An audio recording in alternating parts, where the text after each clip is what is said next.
Hello, I'm Dr. Niecikowski. Hi, I'm Julie Niecikowski. So this is another video about games that develop academic skills.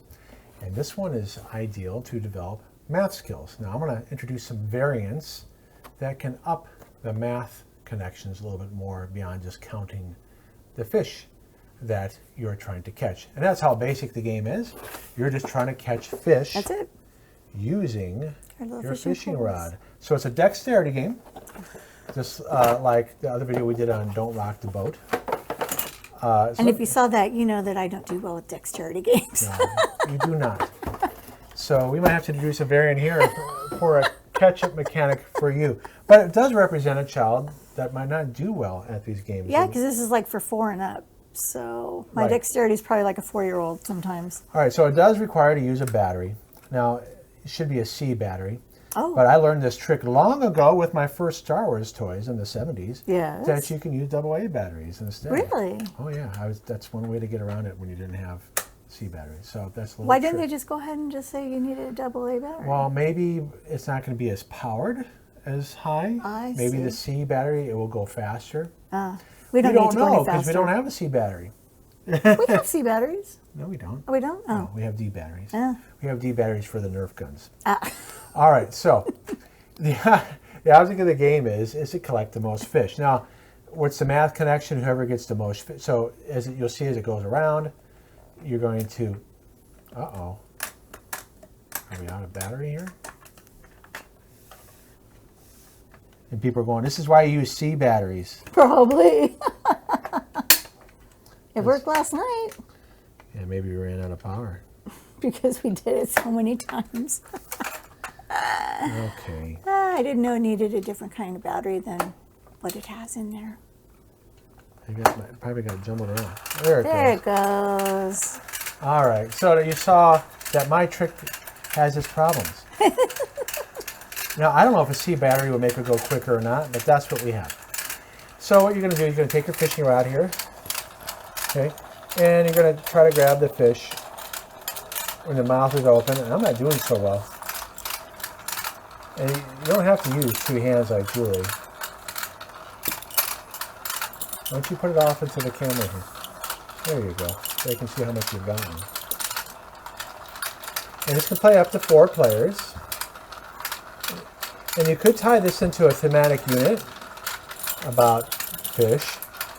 And you could say to the students, we're catching the fish, and then we will release them. Oh, come on, that was my fish. Well, you get it then. Oh, darn it. Yes, we will release them back. Yes, we're only catching them to study them, and we'll put them back in the water. Yep.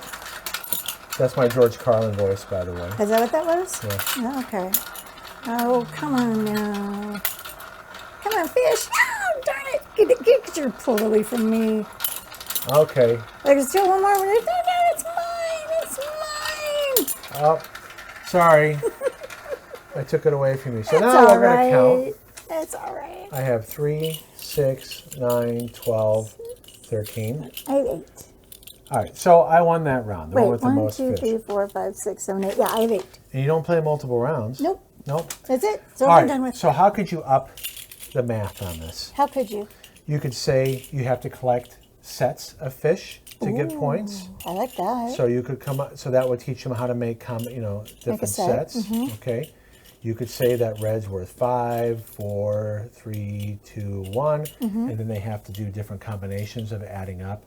You could even say a variant where, well, they probably wouldn't want to catch it.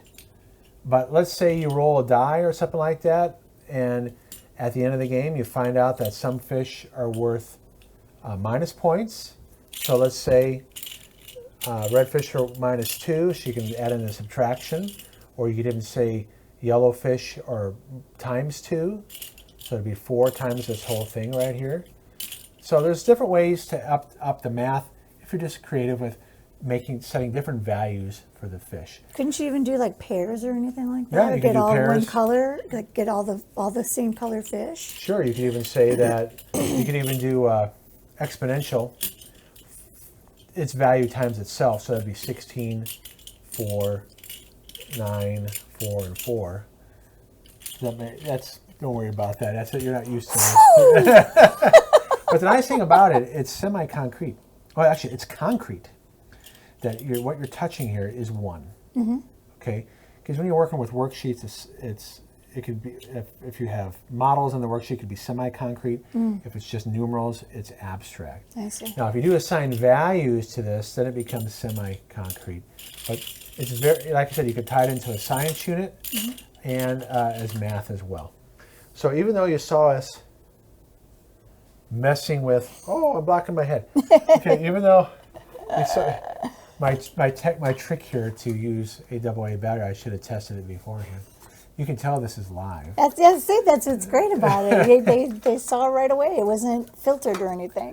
So, by the way, we didn't have this for our children. They're 22 and 24 now, but we would have loved to have had this. I can't wait to play this with future grandchildren. Yeah. And no, they're not on the way at all, but in the future. And you're not a grandma yet. No, just to a dog. But we bought this because I like games with interesting components, and it doesn't matter if it's a children's game. No. But it's on sale at the time of this video. You can get it very cheap. I don't want to say how much it is because that can change. Right. And you'd be like, oh, you said it was this much. But same with Rock the Boat. That was pretty cheap too. Yeah. Yeah.